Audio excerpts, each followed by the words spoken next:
Hinarangan ng barko ng Chinese Coast Guard na ito ang bangka ng mga Pilipinong mangingisda sa may Bajo de Masinloc noong Martes, March 17.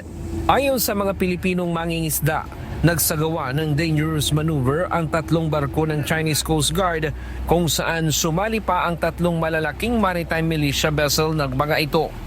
Bukod dito, paulit-ulit rin na pinapatunog ng mga barko ng China ang kanilang sirena at nagbaba pa ng rigid hulled inflatable boats o RIB para itaboy ang mga Pilipinong mangingisda sa lugar. Agad namang rumesponde ang Philippine Coast Guard at ang Bureau of Fisheries and Aquatic Resources kung saan nagpadala ang mga ito ng barko sa lugar para alalayan ang mga Pilipinong mangingisda. Kaalinsabay nito, inabutan na rin sila ng tulong gaya ng pagkain, yelo at fuel subsidy. Nag-deploy din ng aircraft ang PCG para magsagawa ng maritime patrol kung saan namataan ang presensya ng hindi bababa sa 5 barko ng Chinese Coast Guard, 3 barko ng Chinese Navy at ilang maritime militia vessels sa lugar.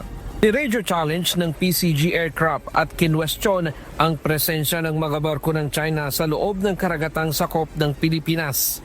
Pero hindi nagpatalo ang China kung saan sa unang pagkakataon ay sumali sa radio challenge ang aircraft ng People's Liberation Army Air Force sa eroplano ng PCG. Samantala, sa kabila ng nangyaring harassment mula sa mga barko ng China, na-monitor pa rin sa may Bajo de Masinloc ang nasa 20 bangkang pangisda ng mga Pilipino. Tiniyak naman ng PCG na mananatili silang nakaantabay upang protektahan ang karapatan at kabuhayan ng mga mangingisdang Pilipino sa West Philippine Sea. Ryan Lacanlale, humahataw sa Balita Ngayon.